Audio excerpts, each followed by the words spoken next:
On a bit of a journey, we were reported to community services when we did go public, and the reason we did go public was for other families not to go through what we've been through, and save lives and give quality of life back to these kids. Oh shit. So, and look, we were fortunate. Our local member did listen to us, and we did get reported to community service. He was actually in our land room waiting for them to turn up. And he told... They don't. They really don't.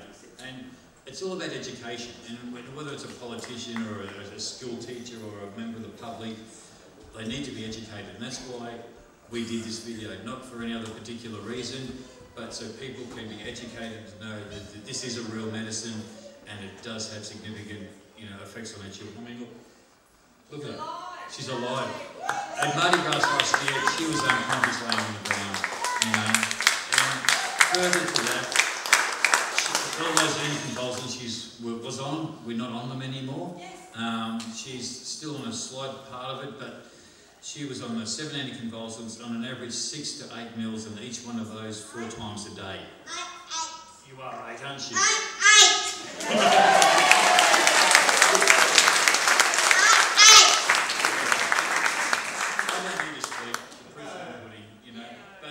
People out there do need to be educated, and that's why I made the video.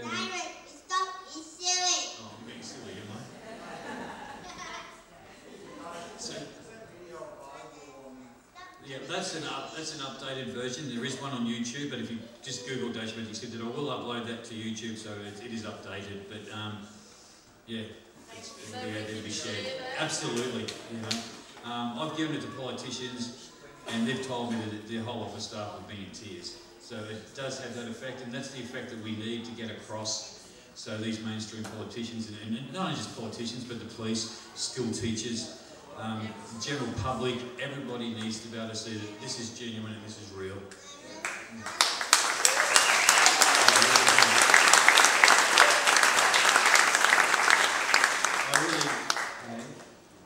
I think you've probably been bombarded with absolutely everything today anyway, but yeah. You can talk to the people. And also, just on those things too, she wasn't able to read or write or any of those things, or toileting. We've done toileting 4 times because the regression, she'd lose how to do those sort of things. I was interviewed just recently and they said, what's the best thing you've ever, since being on cannabis oil? And it was receiving a Father's Day card that she wrote herself, You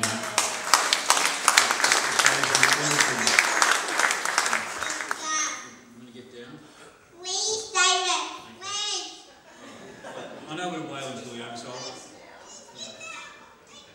is there any other questions? Because I know we've gone over time, so yes? Okay. How is her neurologist taking all this? Are they Okay, well look, basically, and this is probably a very important thing too, I've been totally open all the way through. Her paediatrician was advised beforehand I even started. Look, in saying that, we had done absolutely everything in mainstream medicine. I mean, they had no more answers. No, that's okay. So, her paediatrician was sceptical, but he said, David, you don't have a choice. So we went ahead with it, and we told her neurologist, and she said she couldn't really comment much on that. After about 5 months, her paediatrician wrote a report to her neurologist and an entomologist. Now, an entomologist is above a neurologist, and he actually wrote in that report that he was sceptical, but the results he's seen with Deisha on cannabis oil have been miraculous, and further things need to be done with this medicine. So that was pretty powerful. And just on her neurologist, we saw her neurologist about 3 weeks ago, and she's at Sydney Children's Hospital, which is where they're going to be doing the trials. Oh, okay. 2 things come out of that meeting was, number 1, she was able to speak more open about it because they are now going to be involved. Number 2 is she said 2 very important things to me. She said, number thing with David, she said, we're ecstatic with Deisha's results. She said, but at the end of the day, David, you've done this, we haven't.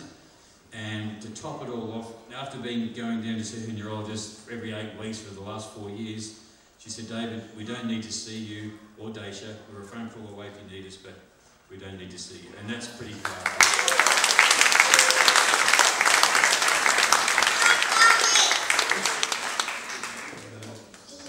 Any other questions? Or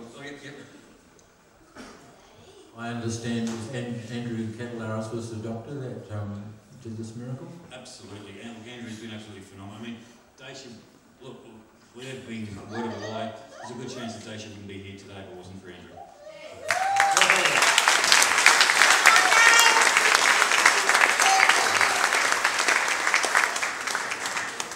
What are you working with? Are you working with CBDs or THCAs? Yeah, it's all the Z7. We use the sonic padding process. Yeah. And how much you administer a day? Like, you do it 4 times a day? No, we actually I've been experimenting with that, and we were on 3 meals 3 times a day, and I've actually been able to take Deisha back to 3 meals twice a day, and we're still seizure free. So, do you know whether, just up here in front, Oh, okay. do you know whether other parents who have children with the same condition, do they have to wait until it's the last straw, or should they step in earlier? In hindsight, I would have loved to have stepped in early because I could have saved a lot of brain damage from 4 years of hell. So I tell people, just don't wait. Get the message out. And I say that even now, and don't wait for the trials. Just do it now.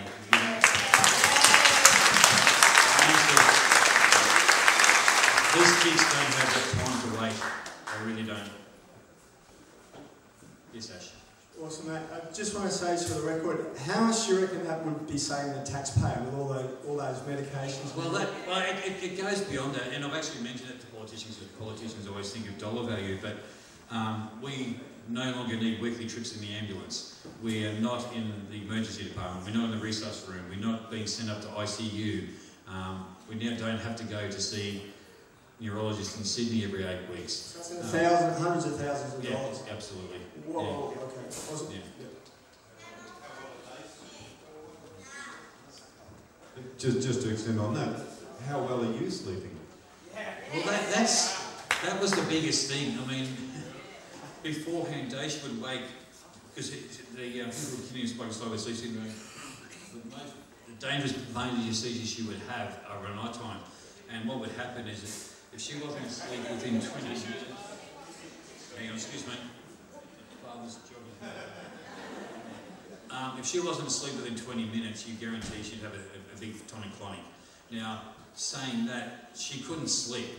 She only didn't have any REM 2, 3 or 4 patterns of sleep, so she was like a newborn baby, would wake every 3 to 4 hours.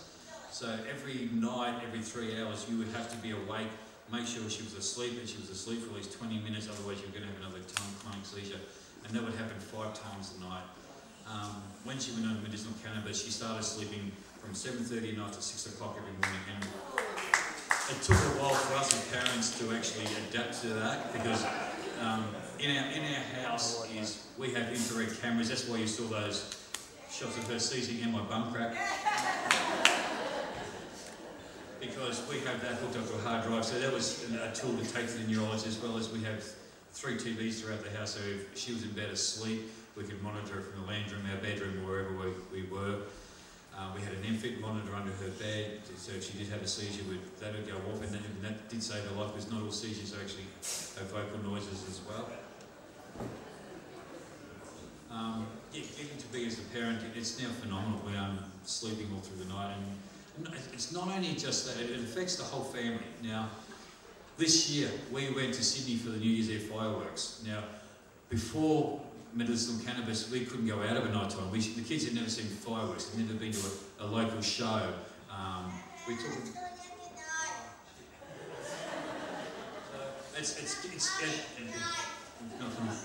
It's given quality of life not only back to Deisha, but to the whole family.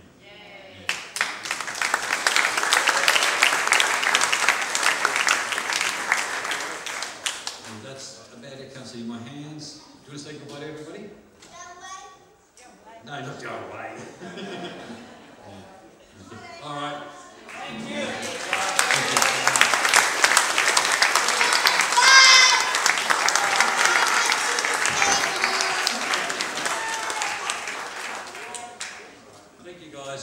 Thanks so much, David.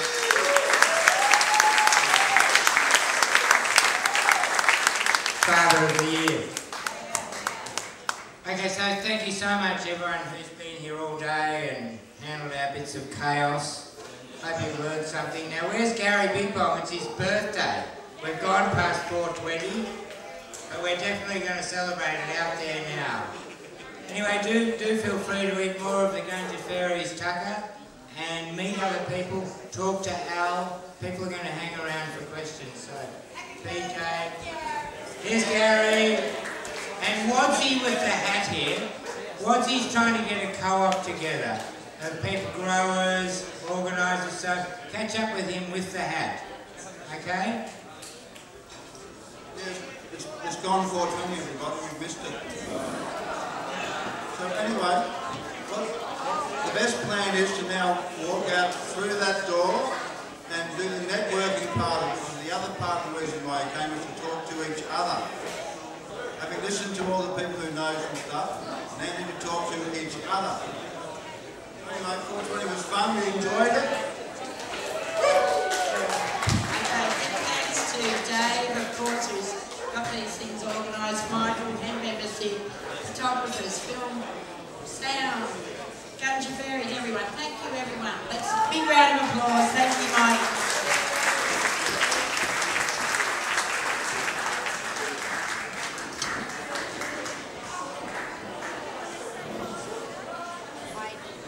Last chance to buy some raffle tickets too. I'll be drawing that shortly. You can take a little bit of Nimbin home with you.